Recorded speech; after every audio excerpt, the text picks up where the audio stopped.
Okay, go ahead, Sharma, continue.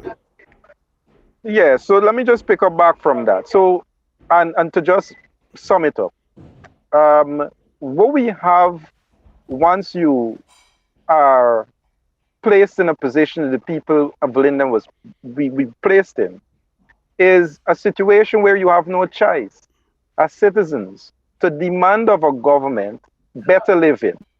And I think that is where we to what's happening in terms of Linden's development. That you have a community that suffer tremendously economically, and it is those previous plans. There was a regional development strategy that was set out by Mr. Mingo. There was the LEAP program. There was the European program. There was a German initiative that designed Linden and Region 10 as a forest green tongue.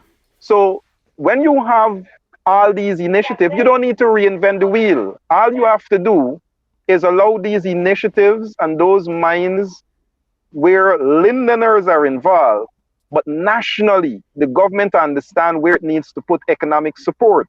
So whether that economic support goes into infrastructure, so that we see infrastructure developing to accommodate more investments, whether that support goes into agriculture, so that we see expansion of the production of food and food security, whether that support goes into, as the mayor said, tourism, to develop certain initiatives that promote tourism in a more holistic way. So, though you may have locally the drive, if you don't have national and government support that is required in our constitution for government to support the regions and the municipality through the local representative, then we will continue to face what Linden is facing now. And to your last point about oil, that we may miss out on the prosperity of these newfound wealth because we are not um, having a government that is prepared to honor Article 13 and to allow residents and citizens to be able to shape what their communities are going to look like from the national patrimony, which is oil. So the rest of the country, for example, shared in the national patrimony, which was bauxite, and did well, including companies like Gaisuko and others were bailed out. So it is those companies that made demand, those communities that made demands, and now it is time for Linden to make its demands quite clearly with reference to where does it fit in into this national overall perspective with reference to this new oil economy. Wow, wow. Waneka, what do you say about that, Madam Mayor? I don't know that I can say anything more to what our regional chairman has said, our former regional chairman has said. But definitely, the important thing to note here is that Linden has got to work together. Every arm of the government in Linden has got to work together. The municipality we know cannot self-sustain when we think about what we do, how we do our operating. We don't have what it takes to do this on our own. And so the other thing, Norman, is the fact that we know that Linden and Region 10 is APNU AFC. And so there should be no schisms between the organizations. So the municipality is working hand in hand with the RDs, tourism. And if everybody sticks together, then we can make this work. And I think that's what's important. We've got to sell Linden. Look, Linden, I believe, has the ability to rise above anything that is placed with them. But we've got to do it, and it can only happen if we unite, if we do this together. And that's the only way forward. And I strongly believe that that's the only way forward, but I believe there has to be that sort of networking with local democratic organs across the country. With local democratic organs across the country. I strongly believe that that's the next move. There's a culture of us after elections, whether it's local government or national elections, for us to go into a sort of hibernation, waiting for a year before another general elections to really up the ante and so on. That has been a sort of culture in our society, a culture which has to be done away with at the moment with what is at stake. Here is a situation where all Guyanese, primarily those who are affected and those who are downtrodden, African Guyanese to a large extent, Amerindians and so on, that will have to begin almost immediately, to to mobilize and to act in unison to hold the hands and feet of this government over the flames of change and making sure and ensuring that they bring to the table what is due to the people of Guyana. You are leaders. You are real life leaders. You are mayor. We have Deron, who's the regional chairman. Sharma's former regional chairman. He's a politician. It appears to us that nothing much will happen based on the leadership that we have in government at the moment. That nothing will come out of Linden. Nothing will significantly impact Linden in a positive way in terms of development, whether it's in industries, whether it's employment in other areas and so on. It is a sad situation. So my take is that local democratic organs will have to, of course, work with their parties. You have to work with your parties, but you have to do something different. You have to do things differently now. You will have to look at the checks and balances, and you'll have to ensure that there is nothing, no impediment in your party or in your local democratic organs that would impede the possibility of getting what is due to the people in your town and in your region and in Guyana as a whole. When you look at the state of your party at the moment, when you look at the state of the coalition, do you believe that much can be done to improve and to prepare it for it to be viable to hold this government responsible and to win another election? How do you feel about that? Do you believe that there's a paucity of real young people who may be able to fight and work assiduously to confront what is to be confronted? Or do you think at the moment that the way we are at the moment some things have to change? How do you feel about that? I want to answer that very quickly and very briefly. I think what we need is to train our young leaders. They are young people who are seeing what's happening. They're seeing the wrongs that are being done to us. And we've all been elected to see. I think, and I always remember Mr. Solomon, because when we had the 2012 issue, a lot of us did not know the dynamics behind why he was standing up for what was happening, and that's because we did not understand. I believe that this party is able to come back and is able to win any election. And I'd like to note, Mr. Brown, that we did not lose this election. It was stolen from us. So I believe that we can win this election, but I also believe that in winning, what we need to do is to train. Those who have been there before us have got to train us. They've got to train the younger ones, because who will be the next person who can stand up like Sharma Solomon did to an opposition? I have never led in an opposition. But not to cut you, that's my point, and I really am agreeing with you. I will let you continue, because there seemed to be a bit of contradiction coming from what you're saying. Those before us have to train us, but the reality is that those before us who are hogging power seem to be sidelining and removing those young people that in the inception would have caused, after 23 years of the opposition being in the wilderness, that those young people would have been sidelined.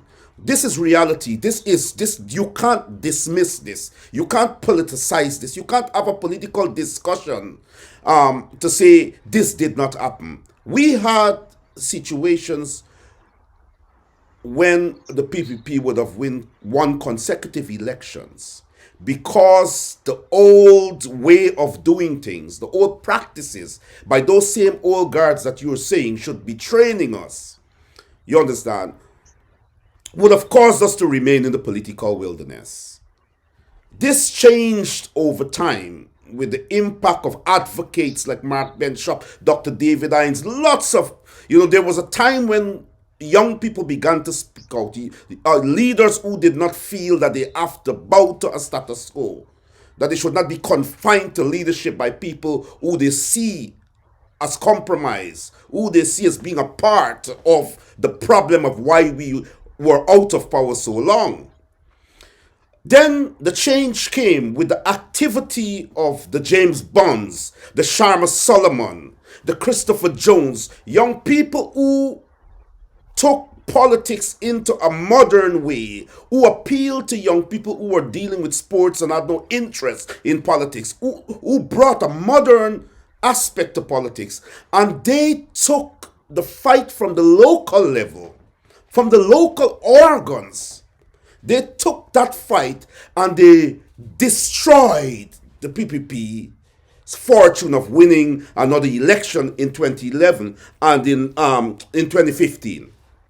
What we saw was local leaders, younger people, that came out with an energy and a zeal and a passion, and they demonstrated a leadership that we did not see since Burnham. What happened after then is that there were people who were poised in positions of leadership in the party and in the previous government that felt that that leadership was something that belonged to them, and they had the outright decision to decide who survives in the party and who stays.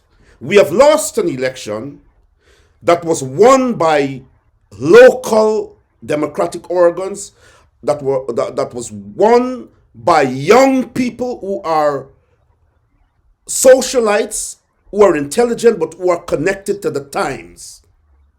My question to you as mayor of Linden and as a member of the party, do you believe that in this economy of oil and wealth, under a PPP government, with the same leaders that killed us, the same leaders that hurt us, the same leaders that destroyed our fortunes, the same leaders today that are, without even waiting a year, are sacking our professionals, women and men, those same leaders. Do you believe that the leaders in the echelons of the coalition can take this game and make it a reality to a victory? I'll say to you, I believe some of them. I think what you said there, that's the vanguards have started to realize.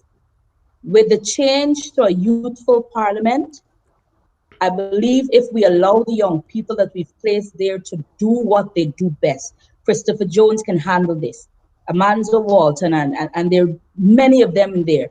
I think they have started to realize that they need to step back a little and allow the modern politicians to rise up. And if they continue along that trajectory, I believe we're going down the right road. Okay, thank you. Let me go quickly to Apostle Nigel, and I want to apologize to the viewers because we've been having technical problems, and I'm absolutely sure that in a few weeks we'll have to come back and do this program and everything is okay. But of course, the show has been shared 100 times and more, and people have tuned in and so on. We had a break in transmission for a while, and I don't know what is happening, but we are on air. Apostle Nigel London, you have been one, like Yes. Sharma Solomon. You have been a leader in Linden that has caught the national attention because of your outspokenness, because of your ability to call a spade a spade. I'm saying this on this show because I don't want to do any program that is senseless, or it's the normal traditional programs in which people want to sound good and just follow a particular status quo. Correct. We have seen in Guyana a change coming out of 2011, 2012, and 2015 when young people like Sharma Solomon, many of us, like yourself, writing, speaking out, and there was a wave of energy, a wave of younger men and women saying enough is enough. This nonsense we're not going to follow anymore. We're not following the leader. We are standing up and fighting against injustice, as Sharma's just said. Sharma said it wasn't really a political fight, it was a fight for justice. It was a fight for people to live. It's a reality. We are now in an oil economy, and this is what I want to talk about passionately. If we cannot benefit because of a government that hates us going back into office because of the mishaps and the deliberate ignorance of our leaders, that we place there, that we give that ceremonial crown to lead, that they discarded us. They said, for those of us who would have fought and given our life and made 23 years of being in the wilderness history, and the first week and the first month, as we placed them in office, they pushed to the curb and sidelined and silenced those that gave them the baton in their own camp to rule. We have seen that because of those young leaders not being in the national trust of things, we could have had Charandas Prasad, we could have had the PPP doing things that had some of us had that power or were given the opportunity, those things would not have been able to even continue, much as to be developed and to ensure that the PPP returned to power in less than 5 years. I want you to tell us on this program, when we look at the new parliament, when we look at the young faces that we seem to realize are just placed there as window dressing, most of them. When we see the leader of the opposition at the moment, when we see the leaders in the party still hogging places, do you think that we can benefit from the wealth of the oil, or do you think that we can win another elections in 5 years' time? I appreciate the question. I'm so sorry that on a day like this, we have got so many difficulties, as I said, regarding the weather and therefore the connectivity. I have a very, very strong conviction as to why I remain apolitical in Guyana. I'm associated with no political party. Hence, I believe that I have the freedom and the liberty to speak without any degree of caution when it comes to my people in Linden. Linden is, demographically speaking, politically, the greatest supporter of the AFC, more so PNC arm of that coalition. Linden, in terms of numerics, has a greater percentage of people voting for the PNC than any other part of Guyana. With that in mind, what I would have seen happen to this town under the watch of the PNC, APNO AFC, convinces me that the PPP Civic has every right today to be convinced that Linden should be positioned for handouts and special considerations of mercy and not rights. And that continues to be something that provokes me in a very, very, very harsh way. Because we had, or should have had, far more invested in this town under the APNO AFC leadership. I'll give you an example. Why, as a resident of a town that supported the APNO AFC, I mean 90+%, why should residents have to wait for 2 and 3 weeks, in my case, to have my garbage dumped? Because central government cannot see the need to either empower her worship to have persons pay the taxes or face the necessary penalties, or heavily subsidize the municipality to have machinery running. If, Mr. Brown, you take one look at the compound of the mayor and city and town council, you would see how many derelict vehicles are in there, and it is obvious that the council has no ability economically to repair any of them. Hence, they have to rely on central government to help. Under this PPP administration, even what they were able to see the Granger administration do to us, they would not be inclined to help to this extent, unless it is to prove that they can slap David Granger in his face to say, well, if you couldn't take care of your own people, look at how we could take care of them. I don't want to be that kind of citizen. Now, let me move on to the oil aspect of it. Linden has, as Madam Mayor would have said, is a transit point for most of the wealth in this nation, be it lumber, be it gold, be it diamond. Yet persons in this town cannot see, and I have to be very cautious here, how powerful 2012 was, or those in that struggle. Because Linden cannot play the game of the pauper on the street corner, hoping for, and please excuse my passion because this really hits me hard when it comes to my people. You continue, Apostle, continue.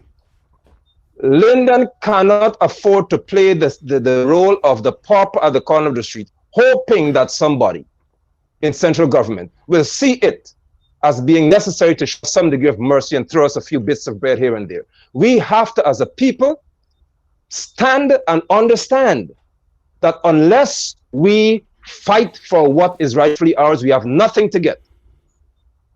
Because this government, I say without reservation, has no right to do anything for Linden, given what APNIRC did for their own people, which is nothing. Nothing to shout to home about, nothing to write home about, nothing to be excited about regarding the youthfulness of this present crop of parliamentarians on the APNIRC side. It was reactionary. If you take note, and honestly take note, the PPP Civic first, of course, sent their list out, or published a list of parliamentarians, and it was very youthful. In response to that, the APNIRC then published a list with quite a few young faces on it. However, this is what I want us to take note of. Who generated or caused to be named on that list of persons who were? It was not the people who said, we would like to have Madam Arrindell or Mrs. Sharma Solomon, and we didn't have that power.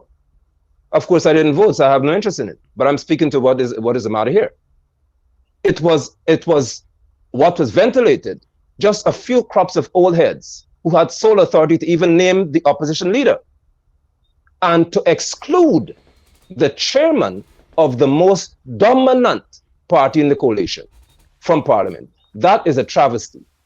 And unless we look at this thing square in the eye and say, listen here, although your faces may be young, your authority is negligible, we would go nowhere.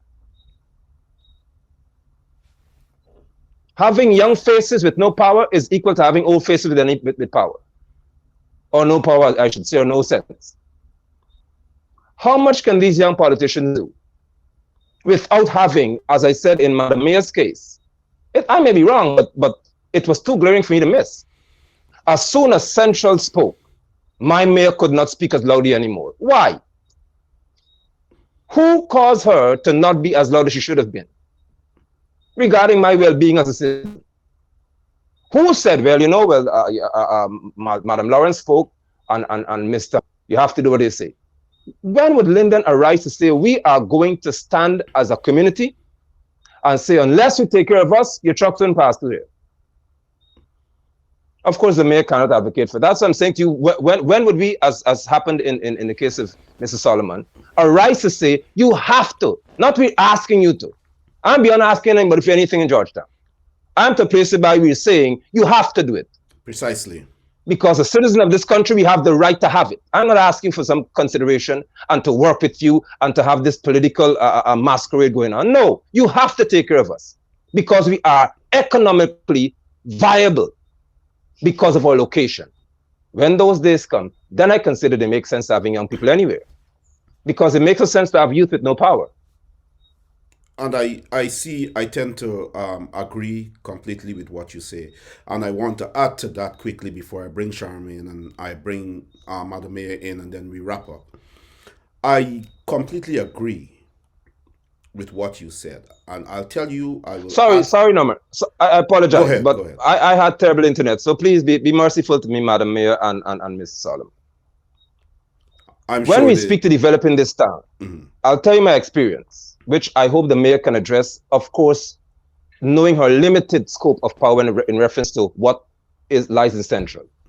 If someone wants to develop a business or build a building in Linden to do business, I am well aware, based on first-hand experience here, that although I take a plan to the council in Linden, somebody in Georgetown has to have a say as to whether my plan can be built. So I asked a question one day: how much time do I have to wait for this to happen? It could be 3 months, it could be 6 months, I was told. Now, how can someone with money in hand to invest in this town consider that to be acceptable? Why must Georgetown have to tell the mayor of Linden whether she can grant me permission to use land in Linden? Why does it have to happen? Although it is on the books, I'm saying it has to be removed because this is my town. This is our town. And they cannot make me suffer more than they've already made me suffer. So if we want development in Linden, we can't go by what's on the books. Because in Guyana, the books don't matter anymore. We have to go by what we need and what makes sense to development of a town. And that makes no sense. Totally. I support the mayor. I love the mayor's youthfulness, and I love her. I must say, before anything happens on my internet, I applaud this mayor for being able to say to me, as a man, listen, I may have been quiet and I should be a bit louder. You don't see that in politics today. So in that little statement, it meant much to me. See that my mayor can say, okay, I should have been a bit more outspoken, and maybe I would step up again and do what I have to do. That brings a breath of fresh air to me. But at the same time, as my brother, Mr. Solomon, and Madam Mayor would have said, okay, they're Central to deal with here. So even if you want to build something to benefit the people of Linden, Central still has a hand over your head. That has to stop, and stop as quickly as possible, because we go nowhere. Thank you, sir. I do apologize, but I had to get that out. It has to stop as quickly as possible, and I'm agreeing with you 100%. We see the new parliament as a response, a very weak and hypocritical response to the demand for young people to take the leadership of the country. What we saw in that new parliament, with the exception of a few, Miss Walton and Christopher Jones and a few, we saw the leadership, the old guard of the party, who would have caused us to lose the last elections, hogging power, and wanting to design what the new leadership should be to pull the wool over the eyes of our constituencies and supporters. I want to say this, and I want to make it very clear. I wanted to go on record in the presence of our worship, the mayor, on this program, and I am very, very elated to have her here, and I hope she knows that she's being treated very well. Norman Brown is no big bad wolf, as you know many would have felt way back. But I wanted to be serious on this aspect, because my work is to speak to young leaders and speak to leaders and to call a spade, whether it costs me my life or not. I want to say that there is something we call karma. And the universe is something that is very, very powerful. Very, very powerful. It does not go on what we believe, it goes on what our actions are in connection to what is right. That is what it works on. And I want to put this on record. Two leaders in Guyana, I will not mention their names, called me, and I'm talking about two leaders in the hierarchy of the coalition. And they called me and they say, in hindsight, if we had let Sharma Solomon be the leader of the party and the presidential candidate, we would have been going for a second term. There would be no charandas. There would be nobody saying we're bowing to the US and the Canadians at a time when the Trump administration would have had only a few months to get out of office because of the shift in world issues, in the shift in what is happening for justice and the call for fair play and all these kinds of stuff. They said if we had Sharma Solomon, and I wanted, and Sharma's here, and I'm serious, I'm not, brown nosing anyone, because Sharma knows I call a spade too. When we look back at what the party done, not only to Solomon, but to many powerful young leaders, we cry, we feel the pain, but we still sit back and say, Madam Mayor, that the order of the party, the constitution of the party, the respect for elders, I respect the fact when you said you couldn't call Nigel because there's a particular way in dealing with older folks. That is something in our society that is the right thing to do. But it's not the right thing to do when we look up to elders who are themselves disrespecting our roles and responsibilities as young people. I cannot call Mr. John, who interferes with a 14-year-old child or a 13-year-old child, Mr. John anymore. My work is to say my work is to say this beast must be removed from society and the law must take its course. All right? The problem before us in an oil-rich economy is our inability to confront leaders who have been around since Rodney time, who have been around since in the 60s, whom a new world has fallen on their heads, and they have no clue but to say you have to respect and follow what we say. The fortunes of Guyanese in general and Africans in particular will not change until the local democratic organs and the local leadership, people with names like mayors and regional chairmen and all these young people and Guyanese who are in position, say to the party, if we give you a chance to lead and you are found wanting, it is not personal. You must go. We must revisit the drawing board. We must go back to the drawing board and see where we went wrong and how we can correct that. And in finishing my point, I want to say that we can't correct it because the party is not the leadership that makes decision outside of the contribution of the party and the Congress and all that is in place. No one should use their power in a party, you understand, to hoodwink the executives in allowing them to be the leader of the party, even though it's counterproductive to what will happen in the future in the party. And I say this to say it to the diaspora and to say to Guyanese in general.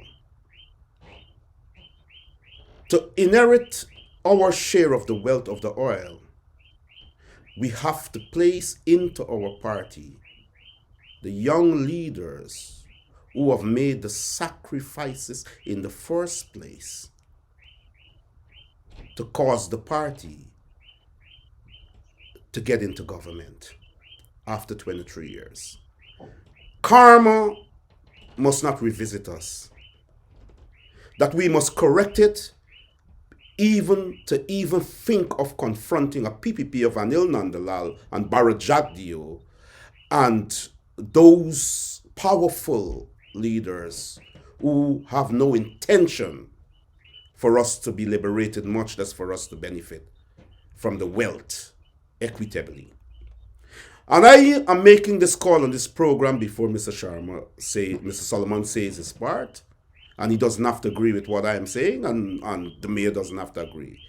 But I am saying this. I'm saying that our first step to beginning as early as possible in confronting the PPP and demanding what is rightful to our tongues and our regions, in our constituencies, is to remove ceremonial leaders and old guards who believe that the party belongs to them. And we have to say to them, your time is over. You need to step aside because this is lives we are dealing with. This is the future of human beings who have been trampled on. Mr. Harmon, you have to go. Mr. Trotman, you have to step aside. This thing must be given to those who would have caused the thing to happen in the first place. That you would have said, oh, you are young. Oh, you're rebellious. Oh, you're not towing party line. So no matter what you have done to give us the power, we have the power to silence you. And I'm angry. If I die tomorrow, I want my country to know that I would die because I believe in justice. I believe in right. What they have done to Sharma Solomon, what they have done to James Bond, what they have done to people who have sacrificed, not only in the party, but people who have fought with their life, the Mark Bishop, the Dr. Hines, the Karen D'Souza, the Melissa Eiffels, people on the fringes. You understand? Or on the fringes that believed in justice. Freddie Kissoon, who was now angry that he's turned on every one of us in the party because those men gave their life. They struggled, you understand, to fight a dictatorship. And then they were just cast aside. Today, Kwame McCoy is the prime minister, not in the office of the prime minister. He is the prime minister, not Mark Phillips. Kwame McCoy is the prime minister. And I am saying this on this program because I'm going to wrap myself up now and I will let you guys close it. Because this is serious, the world is watching. We have to close ranks. The mayor is a black young professional like our beautiful and intelligent young sister in parliament today, Amanzo Walton, and a lot of younger people. What I want to see with people in office in local government and in the mayorships across our country is not to sit there and say, this is the purview in which we are working. This is what is required of us over the years, over the ages, over time. This is what the council responsibility is. You understand? None of that would be satisfied unless you become political and unless you say to your party that from now on, starting now, not next 3 years, we are taking the mantle and we are giving what is due to those whom we know it is due to. And we are bringing that change. If you have a leader whose courage is enough as Nigel London, who doesn't care about politics, put him in a place where he still has that voice and give him that support. If you believe that the leadership of Sharma Solomon would have caused Guyana to be a better place for all of us against an errant and evil PPP, you put him back there. We retrace our steps and we start again. And there is no respect for age. There is no respect for those who claim they own the party. The party is the people. And the party has to change from within. They have been tried, they have been tested, and they have failed. The politics in Guyana is no longer about policies of bringing wealth to the country and all these things. The politics is staying relevant and staying in office. And this is the direction we must go. Sharma Solomon, you have 5 minutes to wrap up. And then the mayor would have our time to give our closing views, and Apostle will have his time to give his closing views. And I'm sorry about the passion that is coming from me, but I would like us to talk candidly. Sharma's off. I think Sharma's gone off. So I will let Nigel go first for 2 minutes, 3 minutes in wrapping up, and then the mayor. And if Sharma is back on, then we close. I do apologize for my passion, but this is real. This is real business. I am certainly happy that I can see such passion in so many youth, and I feel even younger today to see that I have an opportunity to sit with our worship and others, and we can share so freely. And I hope that following this encounter, there can even be greater support for the mayor after she'd have kept her word to be a bit more vocal in reference to the people of Linden, because I want to hear your voice as a Lindener. But as I said, Mr. Brown, I have nothing to do with politics in Guyana in reference to PPP. I've never seen anybody, because my mind is not geared towards Guyana's politics. Guyana's politics doesn't lend itself to independent thinkers, and that is where it falls short in the first place. In reference to Linden, because I'm speaking to my community here, why must I have an election, somebody go to vote, Her Worship, Madam Arrindell is the mayor, but then she is not allowed to lead this town as an independent thinker, because central government and the Ministry of Local Government is over her head. We have to change the constitution of this country and demand change even from Linden's level to say, we will show you that our mayor is our mayor. Our mayor is not a person that you put as a little stamp here to just dance around at your behest. It's not going to happen any longer. Our mayor, in reference to even COVID-19, has shown us she's going to do more than you, so she shall lead Linden. That is what we want from this community. And if we don't have that, we'll go nowhere in Guyana's politics.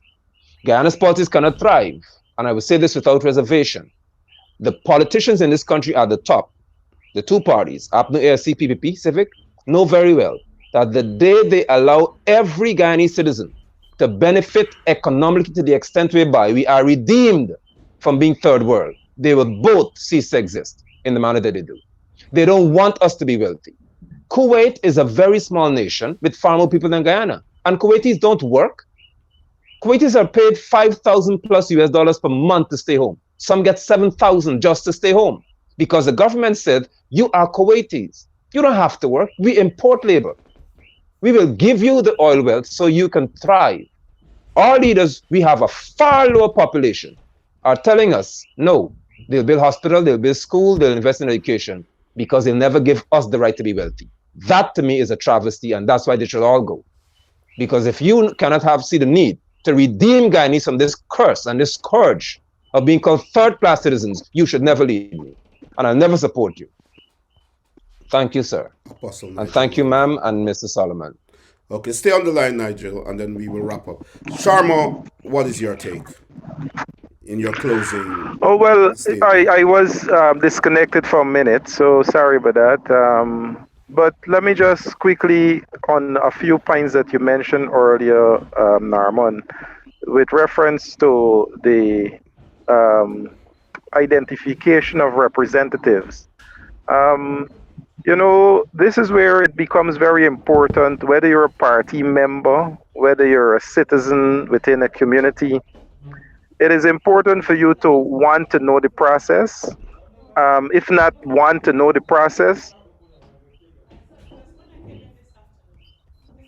itself, to be engaged in what's happening, So even if you're not like Apostle is engaged in what is happening, you're a part of the process, or you know how the part. We're getting a slight break in transmission there. Are you there, Sharma? Yeah, we're getting a slight break. We'll go to oh boy. Yeah, I think it's the internet connection. We'll go to Her Worship the Mayor and have our closing. Yes, I've been listening, and Apostle, I'm listening to you too. And there's something that goes in my mind that says there's three parts to all this discussion. One is the politics, one is the policies, and the other is the constitution, and they don't come in any order.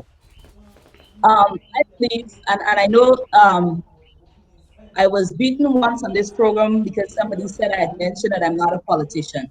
I joined politics 6 years ago. And what I've learned over those 6 years is that when you get into something, you need to understand what it is. You need to understand the Constitution. You need to understand how it functions. And then, as a young politician, you try to work yourself into it. If there is need for it to change, you start to make that change. And I think that is what we need to do as young politicians. We need to understand what our party stands for. We need to understand the ground and the setting for which it began. And then the changes that needs to come will have to come out of us. Norman, you mentioned something earlier. There are some persons who, because when we talk about young people taking over, it's not just about, about young people, but it's about those older persons also who are willing to change their mindset Yes. and evolve into what politics should become now. It can no longer be Right. say and do. Yes. It has to be collaborative. It has to be involvement. So we can't just get rid of the whole bunch because we have a few that might not be going the way we want to. We have to see how we can learn, how we can merge what we have, and then we have to change Norman from the inside out. We cannot stand outside and beat the inside. We have to get in there, we have to put in our thoughts, and we have to change. And that's what it means for politics to me. I'm very new to politics. 6 years is very young. And I'm privileged in the first year of entering politics that I became a deputy mayor. That usually never happens. You have to grow sometimes and work. So I had the privilege and I had to learn on the ground. And my strength is local governance. And that's why for me, and Apostle, you said something. If we really understand local governance and if we give the powers where it needs to be, I think that's the fear of the leaders, that if you put the powers in Yes. the hands of these towns and these regions, your fear is that you will lose your power. But I don't believe that that is so. I believe what will happen, it No. will strengthen your national power. Because when Linden wins, the region wins. When the regions win, the country wins. And so at some point, we've got to look, I believe that our president, former president, Mr. Granger, had a great idea of reviving local governance. Because if we get local governance to where it needs to be, we'll transform this country. We'll be able to say, this is what will happen in our town. And once that happens, we develop and we spread out. So we need to learn politics. And then we have got to change constitutions. We have got to change constitutions. Yes. Look, the constitutions of the PNC and the APNU and the look, every party has its problems. So maybe it's time for us to get down, pick up the constitution, read it, and see what we need to have fixed in order to work in this 21st century. Because what worked in 1976 and 19 whatever 16 is not going to be effective for what will happen now. So we as the young politicians have got to pick up the book, read it, and bring the new ideas to the table. And let's have that constitutional change. If we can do that, we can excel. We can transform this place. And so it's important for us to first read. And a lot of us don't like to read. We need to read. A lot of people, I do believe, Norman, like things to be handed to the oh, this is how it's supposed to be. And everybody tells you, yeah, this is how we're doing it all the time. No, pick up the Constitution, read it, and then you find those holes and those little nits in there that will help you change. The other aspect is what we're facing as a town here, all the other towns are facing the fact that central government is refusing to release powers. And so that's why the Guyana Yes. Association of Municipality has got to rise to the challenge. Because if I fight as Linden alone, trust me, I agree with Apostle. If Linden gets up and come out, this entire country will change. Linden just has got to make that first step. But the Guyana Association of Municipalities will help to bring the problem of local governance into one basket and then spread it out to the government on this is what it needs to be. And so we've got to also work with those organizations to build the country as a whole. Mayor of Linden, Her Worship Waneka Arrindell there on Voice of the Diaspora, and I'm very, very happy that she's been able to be on.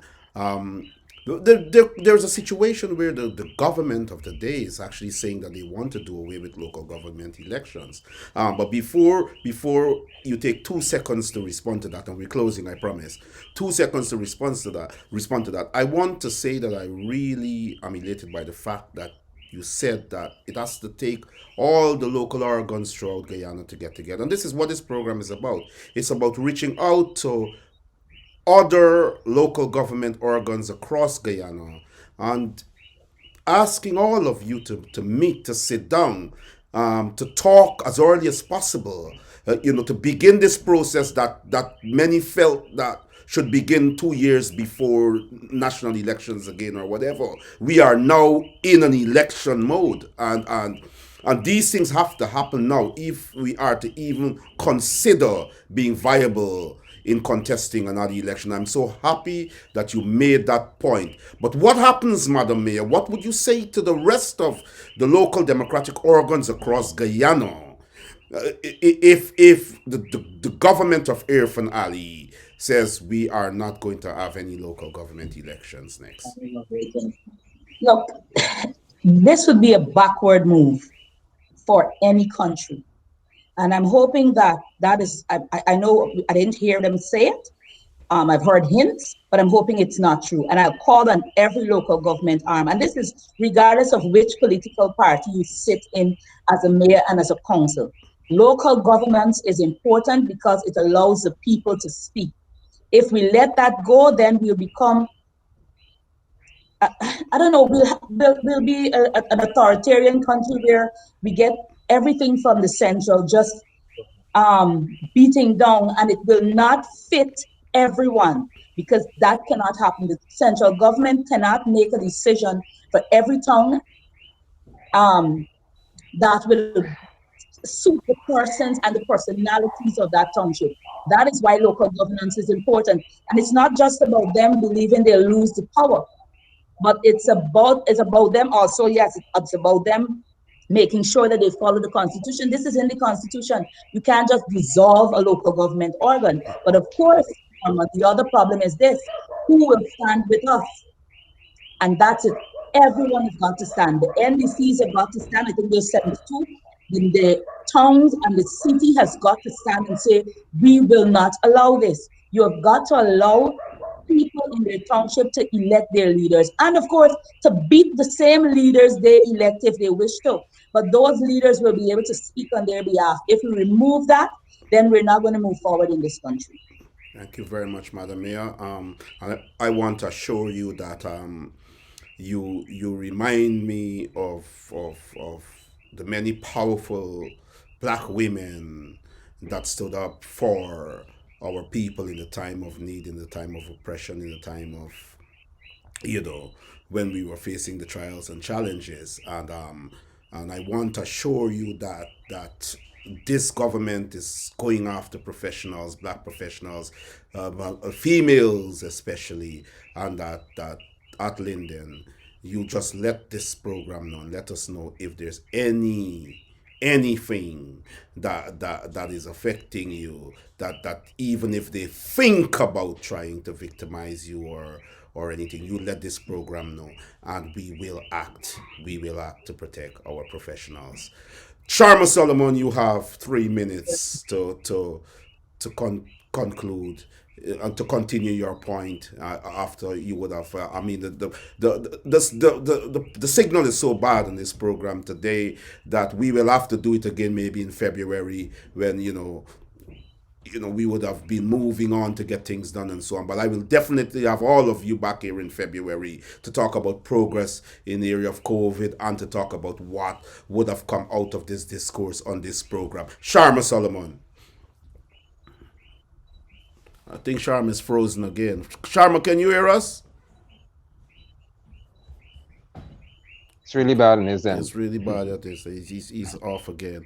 Okay, so we are wrapping up now.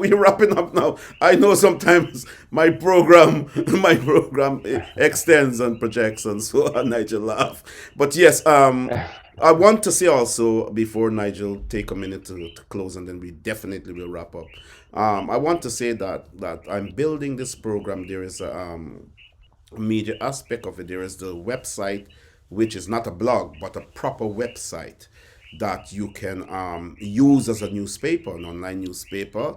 And this program, of course, Sharm is calling again. And this program, of course, has the capacity. I haven't even touching on most of it, that the town council, that the regional democratic council can use it for their meetings, that it can go live. You can use it from different cameras and whatever, different frames. But this can also be an online voice for the community. At the moment, I'm looking for sponsorship so that we can employ some young journalists to cover daily stories at Linden and even across Guyana, and also that we can have a weekly newscast, if not a nightly newscast, where the issues affecting Linden in every aspect would be there and so on. And this program is equipped, fully equipped, to do that, as news source and all these other Travis Shay's nightly news and so on. This program has the capacity you wouldn't believe. I'm just doing this show here at the moment. It has the capacity to do everything as a normal television and radio station would do. I can assure you that. And I would, if Apostle Nigel wants to do a program from his congregation, this can do it live while he's doing it, and going across different media, social media platforms, live and so on. I don't need any profit personally. I want to give back to my community, and I want to ensure that Linden is okay. But of course, we all have to chip in, and we all have to, contribute and say, you know what, I don't need no money. I don't want anybody to give me anything or send anything to any account to me. I want you to say, like Right. Norman, we can have 50 businessmen, you understand, to pay 2 young journalists, creating employment for them to cover stories at Linden and in Guyana as a whole. And we can have some young reporters who can use the program to do the news and to do whatever. The council is transparent, so it has a statutory meeting. This can cover the statutory meetings. This can cover the regional democratic statutory meetings and all that kinds of stuff. So I want you guys to take that into consideration. Nigel, 2 minutes. Michelle, thank you so much, and I applaud you on the venture. There is certainly evidence of your heart for Linden and your people. Likewise, that of Mrs. Sharma and Madam Mayor. I would always like to be loud in my cry for Guyana's constitution to be reformed. Guyana will never develop with the present constitution it has, because the constitution was never designed for Guyanese per se to have certain degrees of economic power and the like. It was never designed for local government to truly be what it is, or for a representative in person of a mayor to elected by the people. Our mayor is not even elected by us. The mayor is elected by councillors, which in itself, if you know you can make a decision, okay, then this week is this person, that next election be this person. There are many changes that need to happen in Guyana for us to be considered a respectable and highly intelligent society. The world has gone so far ahead of Guyana in terms of policies and protocols that we are just seeming to run and chase after the wind. We've lost a sense of common sense in many ways, and it has to be recoiled. If only this youthful generation I'm seeing can arise to say, we don't want to be selected or appointed to serve under a constitution that is not designed for this century. We are going to always have deficiencies that would amount to us appearing to be nonsensical people. The mayor of any city or any town should be elected by the people of that town. Every councillor should be elected by the people of that town. If you ask me, every member of parliament should be elected by people, not appointed by some leader.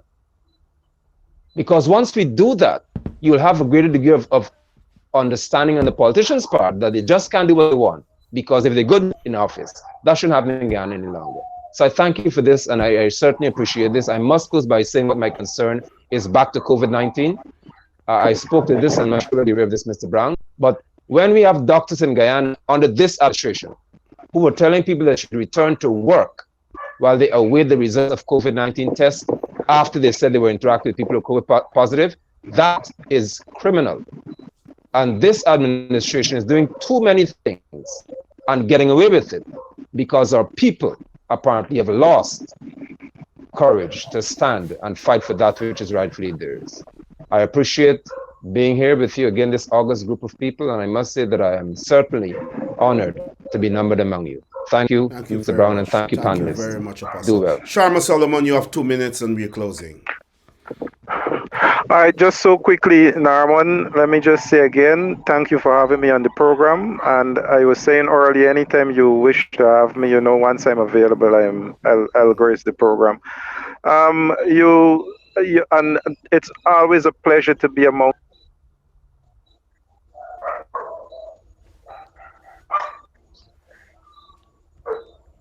So yes, there's some technical difficulties again there.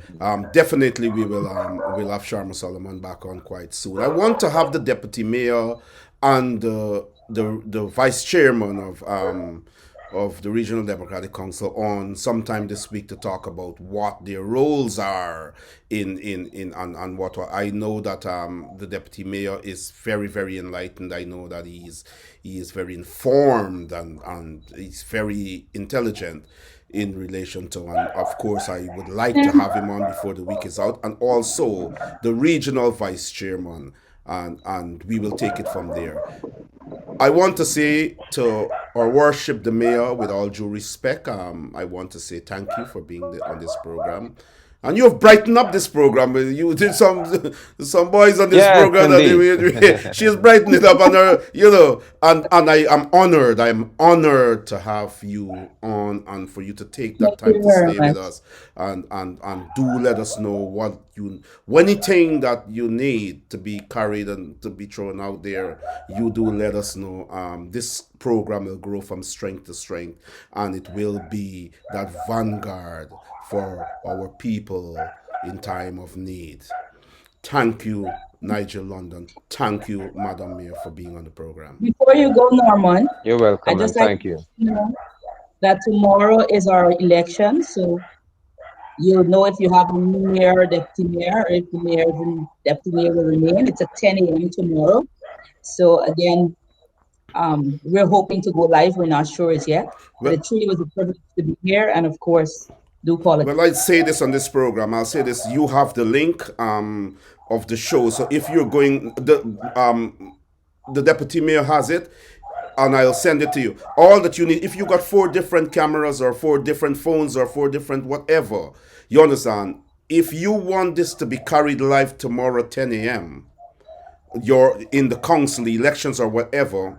All that you have to do is to ring me on the different links, even if it's 3 of it, one covering the hall with the audience, one covering the committee, one covering the center table, and I will carry it live, literally live, for you. That's my promise. But I want to also say to Lindeners and to the councillors and to the leadership of the party that Norman Brown, political activist, and Rabble Rouser is vying for a 3rd term for her worship, Waneka Arrindell, and Deputy Mayor Wainwright Bethune. I believe in these times that we have these challenges, I am endorsing her worship, the mayor.